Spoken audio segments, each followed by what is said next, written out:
como creo que ya se ha mencionado, nosotros estamos de visita, no vivimos aquí, vivimos en Denia, Alicante, y llegamos esta mañana con el viento en contra. Y bien, estamos aquí, es un privilegio otra vez poder estar con vosotros en esta mañana. Si tuviésemos que poner un título a la predicación de esta mañana sería ¿a quién somos deudores?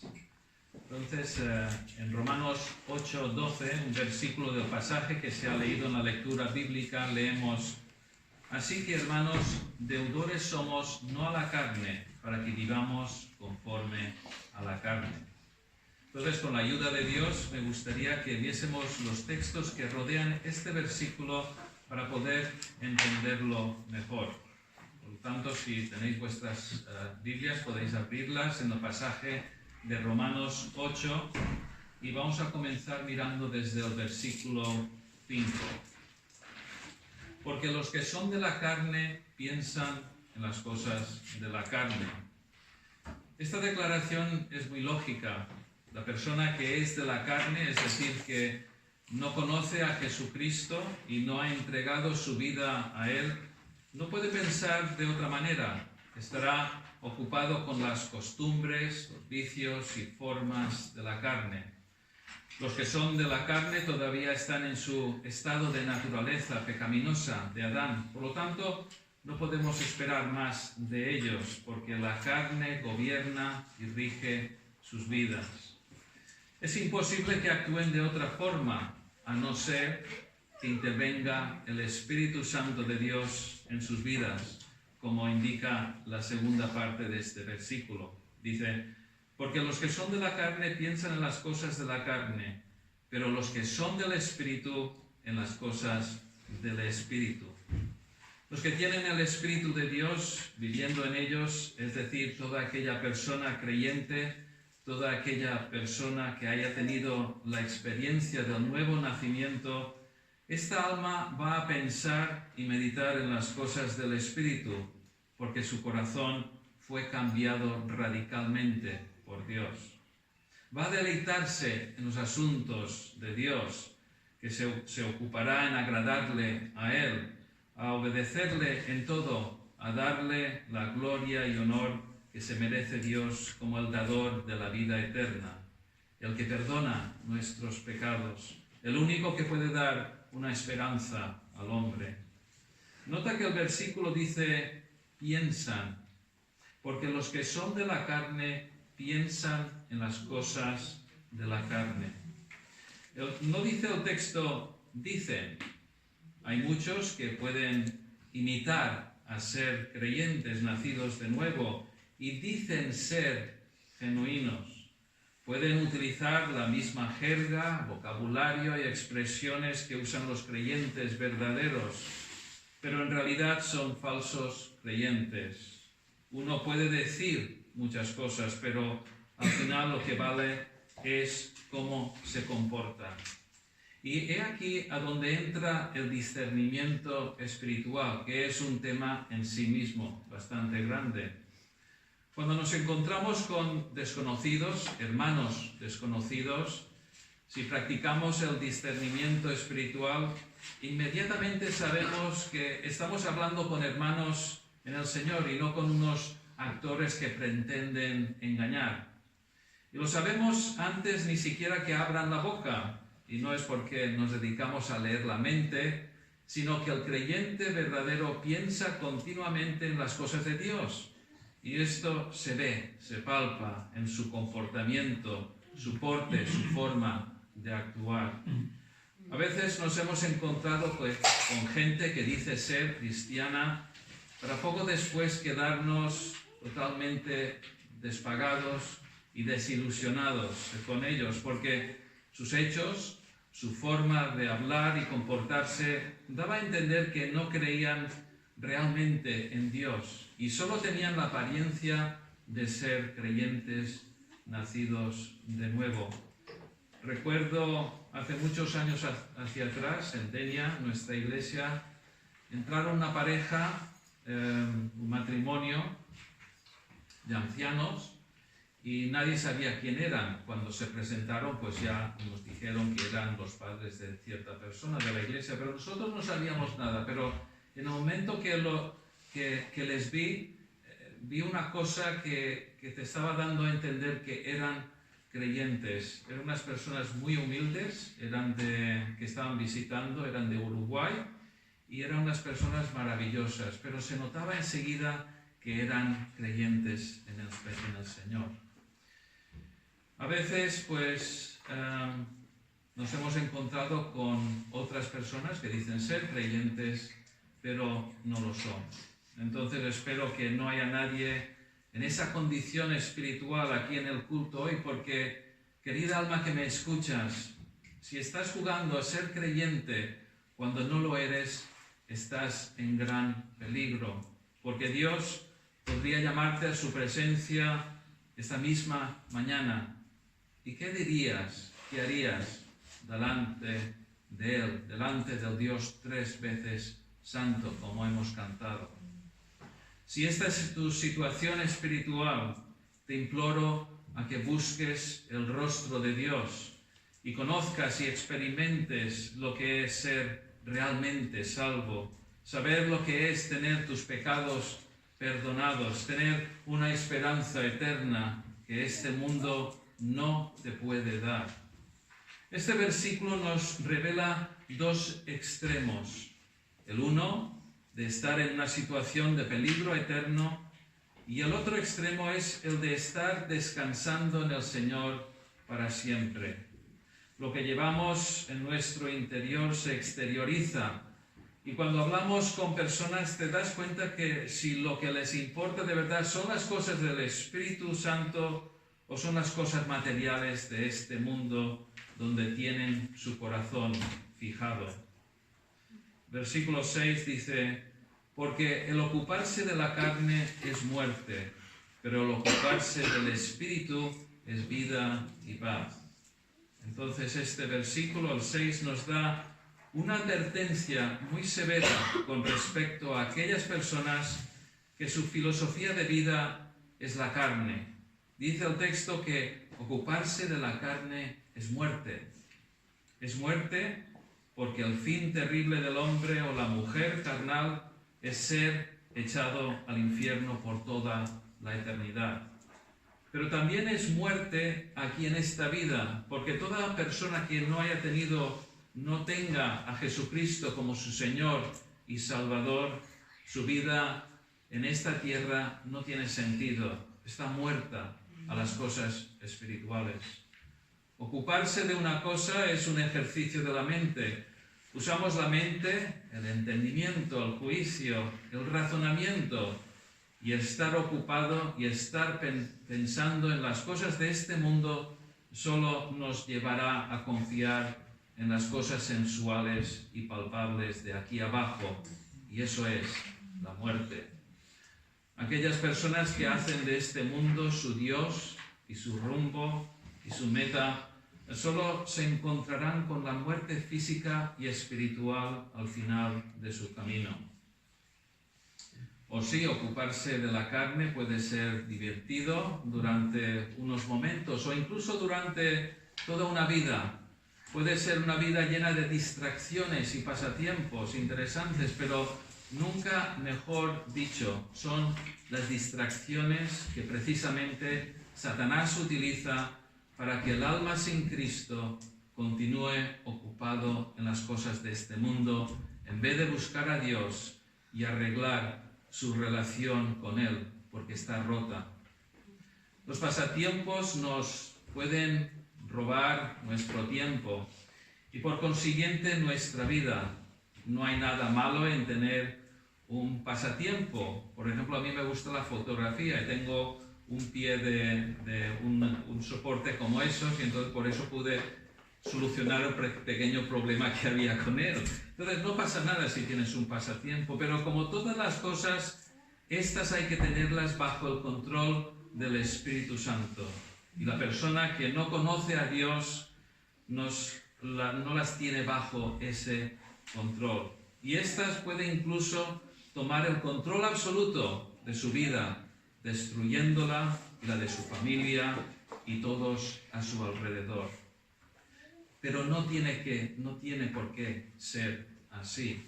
Porque la segunda parte de este versículo 6 dice: porque el ocuparse de la carne es muerte, pero el ocuparse del Espíritu es vida y paz. Vida y paz. Esas son dos cualidades que el hombre natural, el hombre carnal, no puede disfrutar porque está atrapado, encerrado en la prisión de su alma.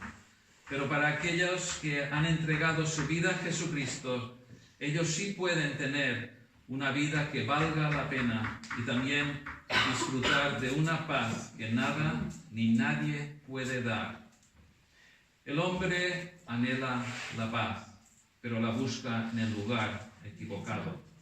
Y anhelando tener la paz, solo le viene trastornos y nada de solaz y descanso. El versículo dice: ocuparse del Espíritu es vida y paz. La mente del alma espiritual estará ocupada en las cosas del Espíritu de Dios, pensando en cosas espirituales, primeramente en Dios, también en el testimonio personal y en el comportamiento cristiano. Estará discerniendo las cosas espirituales, hablando de las cosas de Dios, descansando en las promesas que encontramos en la palabra de Dios y poniendo todo ello en práctica. Todo esto es vida y paz. El alma salvada por la sangre de Jesucristo estará demostrando día tras día que tiene el fruto del Espíritu, y todo ello da vida, una vida que es usada por Dios. Es una vida con un rumbo a la eternidad, y todo esto trae paz, una paz que el mundo no conoce. No es una paz política, una paz que viene de la ausencia de la guerra, sino que es una paz dada por Dios si andamos según el Espíritu de Dios. Versículo 7 dice: por cuanto los designios de la carne son enemistad contra Dios, porque no se sujetan a la ley de Dios, ni tampoco pueden. Este versículo deja bien claro que no obedecer a Dios, no confiar tu vida a Él, es estar enemistado con Él. Estás en guerra contra Dios y las tienes todas a perder. Hay personas que creen y se comportan como si existiera una zona gris con respecto a la relación que el ser humano puede o no tener con su Creador. Creen equivocadamente que pueden tener una especie de amistad efímera con el Dios Todopoderoso, dándole un poco de su tiempo, quizás una hora cada domingo, para tenerlo, creen ellos, contento y cumplir con el expediente. Pero eso no es así. Deuteronomio 6, 15 al 17 advierte: porque el Dios celoso, Jehová tu Dios, en medio de ti está, para que no se inflame el furor de Jehová tu Dios contra ti y te destruya de sobre la tierra. No tentaréis a Jehová vuestro Dios, como lo tentasteis en Masa. Guardad cuidadosamente los mandamientos de Jehová vuestro Dios y sus testimonios y sus estatutos que te ha mandado.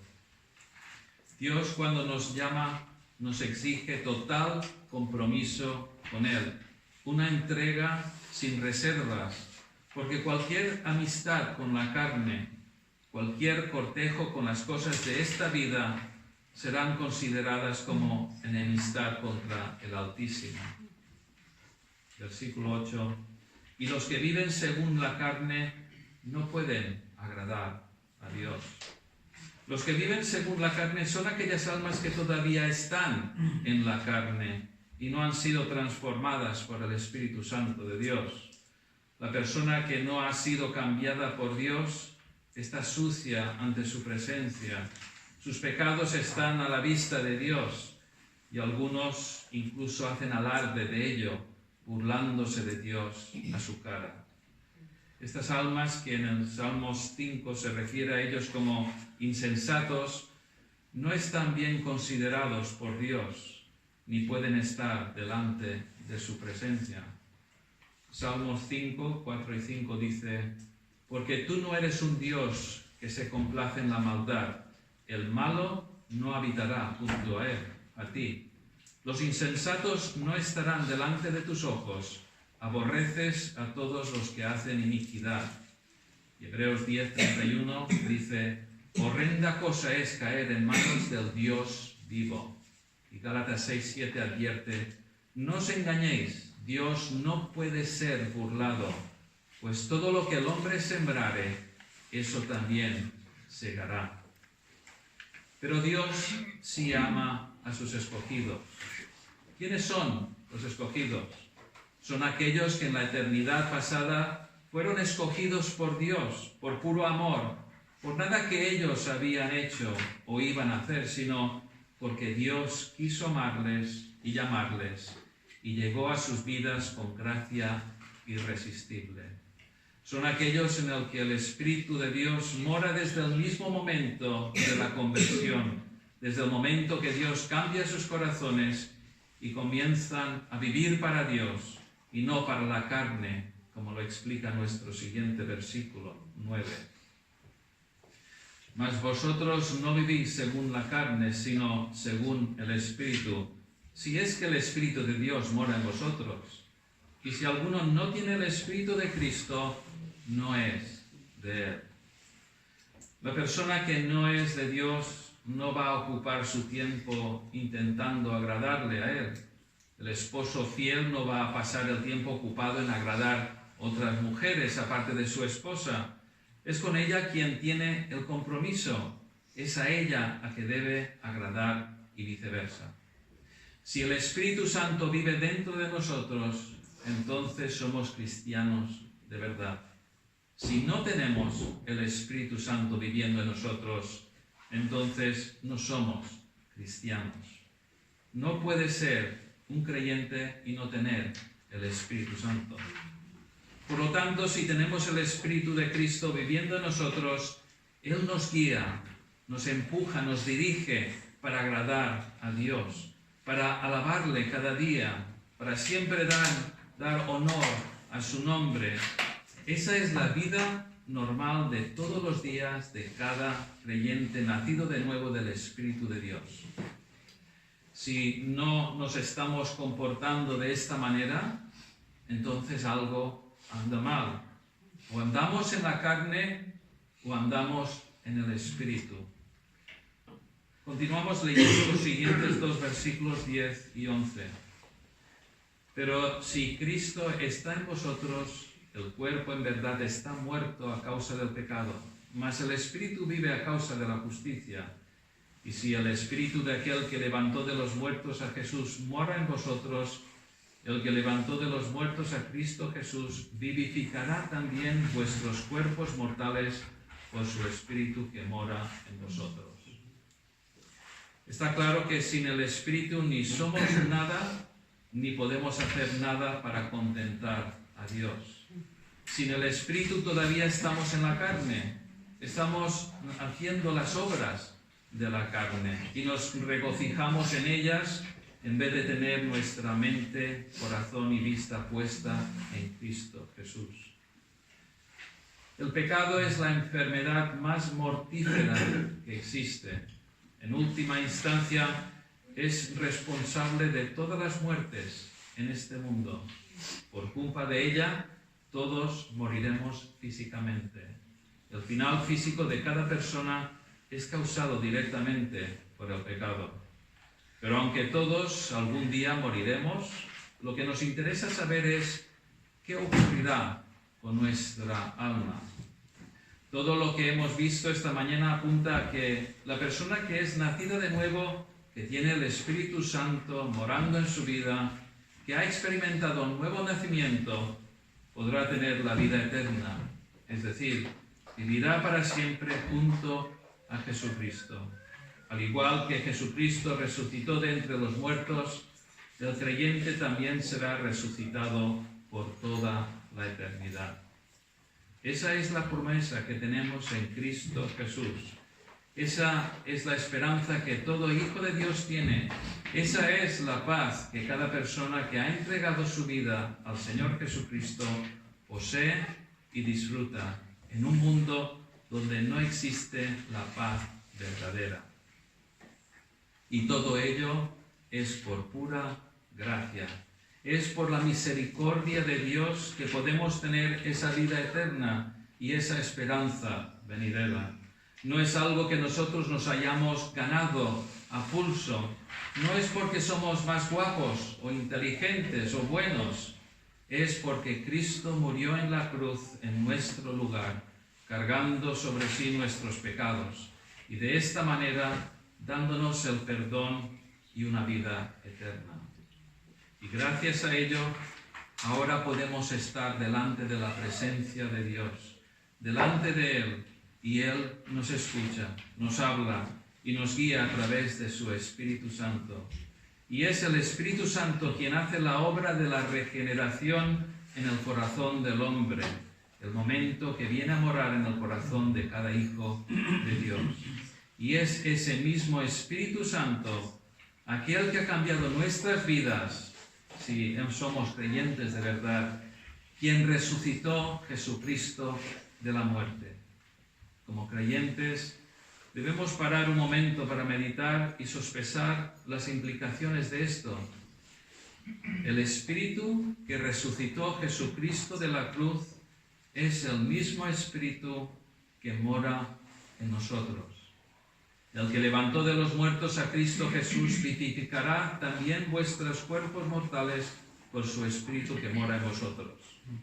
Esta es la gran promesa que posee cada creyente, que el Espíritu Santo vivificará su cuerpo, tomará lo que estaba muerto, no dañado, sino totalmente muerto, y le dará vida, vida eterna.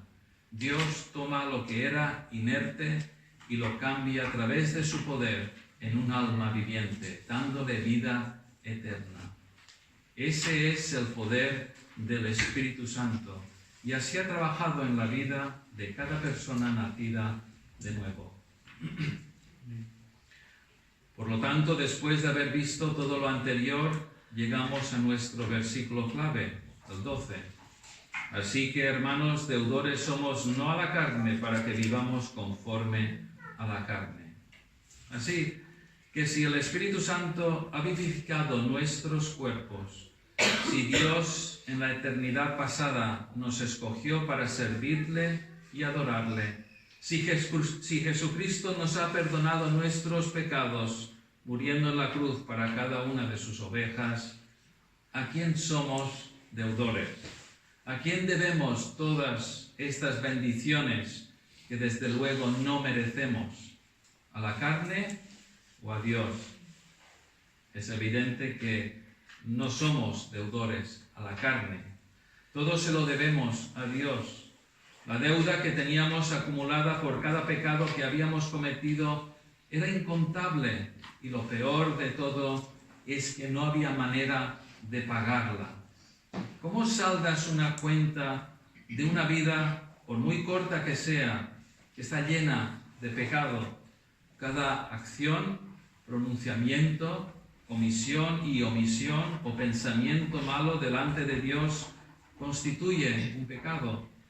Por lo tanto, hasta el día de nuestra conversión, cuando Dios interviene en nuestras vidas y nos da la vida eterna, estábamos endeudados con Él. Y ahora, en el tiempo transcurrido después de esa transformación milagrosa, estamos viviendo en el tiempo de la justificación y debemos mirar atrás y considerar todo lo que el Señor Jesucristo ha hecho por nosotros. Somos deudores a Él. A la carne no le debemos nada, porque lo único que nos da la carne es la herencia del pecado de Adán y Eva. A la carne no le debemos nada, porque lo único que nos trae día tras día son tentaciones. La carne es corrupta, es putrefacción, engaña y nos hace, aún en nuestro estado salvo, hacer tropezar. Cuanto más lejos estemos de las obras de la carne, mejor. Así que si no somos deudores a la carne, no tenemos que vivir conforme a ella. Si Dios nos ha vivificado, si nos ha dado una nueva vida, no tenemos que vivir como el resto de este mundo que está enemistado con Dios y solo piensa para sí mismo. Lo que este mundo ofrece, la forma que piensa y lo que proclama va totalmente en contra de Dios y sus mandamientos. Si Dios nos ordena en los 10 mandamientos, como bien sabemos, no adulterarás o fornicarás, ¿qué es lo que vemos en el mundo hacer? Pues precisamente eso. Y Hollywood lo promociona y nos dice que actuar de esa manera es completamente natural. Y entonces la sociedad también lo termina aceptando como algo normal y corriente. Uno de los otros mandamientos que este mundo a diario rompe es el de no mentirás. Pero a Dios, aparte de lo que nos ordena en los 10 mandamientos, a través de toda la Biblia, nos deja saber qué piensa sobre la mentira. Salmos 119, 163, leemos: la mentira aborrezco y abomino, tu ley amo. Proverbios 12, 22, los labios mentirosos son abominación a Jehová, pero los que hacen verdad son su contentamiento. Sin embargo, la mentira la encontramos acampando a sus anchas en todos los estamentos de nuestra sociedad. Los medios de comunicación mienten como nunca lo han hecho jamás. Los políticos nos cuentan mentiras. Los profesores de los colegios y universidades enseñan cosas que son totalmente falsas. No es de extrañar que Dios aborrezca tanto la mentira, porque la encontramos como aliada en casi todos los pecados. El mundo está inmerso en el pecado y el hombre, por culpa de su naturaleza adámica, es atraído a él. Pero para el creyente verdadero, el que es nacido de nuevo, el mundo tiene que ser dejado atrás. En el momento de la conversión no puede continuar viviendo en las cloacas de todo lo que ofrece el mundo. No puede continuar haciendo suyas las filosofías diabólicas de este mundo totalmente caído, porque ha sido redimido, comprado por la sangre preciosa de Jesucristo. Somos deudores a Él. Primera de Corintios 6:20 dice: porque habéis sido comprados por precio. Glorificad pues a Dios en vuestro cuerpo y en vuestro espíritu, los cuales son de Dios, pertenecen a Dios. Estas son las instrucciones que nos da el apóstol Pablo. El que es creyente ha sido comprado por Dios. Entonces, nuestra respuesta debe ser de glorificar no este mundo ni sus atracciones, sino a Dios con todo nuestro ser, nuestro cuerpo y nuestro espíritu. Nuestro corazón y nuestra mente tienen que estar ocupados en agradar a Dios y no a los hombres de este mundo. El próximo versículo, el versículo 13 de nuestro pasaje, advierte: porque si vivís conforme a la carne, moriréis, mas si por el Espíritu hacéis morir las obras de la carne, viviréis. La persona que ha nacido de nuevo no puede vivir conforme a la carne, como ya hemos visto, porque esta está diametralmente opuesta a lo que Dios nos ordena. Pero en tiempos de debilidad espiritual, de tentaciones que todos tenemos, el creyente puede deslizarse hacia la carne. Si así lo hace, entonces en esos momentos o tiempo estará muerto a las cosas de Dios. Los ratos de rodillas ante Dios en oración habrán muerto. El tiempo absorto en indagar en las Escrituras habrá muerto. Y otros pasatiempos y ocupaciones habrán sustituido este menester. También habrá muerto el tiempo empleado en hablar a otros de Dios, a testificar, a hablarles de Jesucristo y la salvación.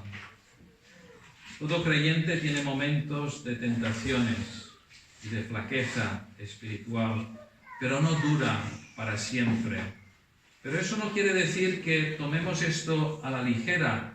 Debemos ser vigilantes y luchar contra todos los enemigos del alma para poder cuanto antes hacer morir las obras de la carne y volver una vez más a vivir en el Espíritu en plena comunión con Dios. El resto de nuestro pasaje nos explica la coyuntiva entre la carne y el espíritu de adopción que cada creyente ha recibido y la gran promesa de que seremos glorificados cuando nos veamos cara a cara con nuestro Señor Jesucristo. Versículo 14. Porque todos los que son guiados por el Espíritu de Dios, estos son hijos de Dios. Pues no habéis recibido el espíritu de esclavitud para estar otra vez en temor, sino que habéis recibido el espíritu de adopción por el cual clamamos Abba, Padre. El Espíritu mismo da testimonio a nuestro espíritu de que somos hijos de Dios. Y si hijos, también herederos. Herederos de Dios y coherederos con Cristo, si es que padecemos juntamente con Él, para que juntamente con Él seamos glorificados. Somos deudores a Dios. Somos herederos de una gran herencia, la vida eterna. Habrá tiempo de padecimientos, pero al final la promesa es que seremos glorificados junto con Cristo. No hay nada más grande que eso, y no hay nada que este mundo nos pueda ofrecer que se pueda ni siquiera llegar a equipararse con esta esperanza que tenemos. Mi querida alma que estás aquí en esta mañana y todavía no conoces a Cristo, no regreses a casa hoy sin haber entregado tu vida a Él. No continúes por tu propio camino porque solo lleva a la condenación eterna. Ve a Cristo en arrepentimiento y fe y Él te dará la vida eterna, te perdonará todos tus pecados, te agarrará en sus brazos y jamás te soltará. Que así sea. Amén.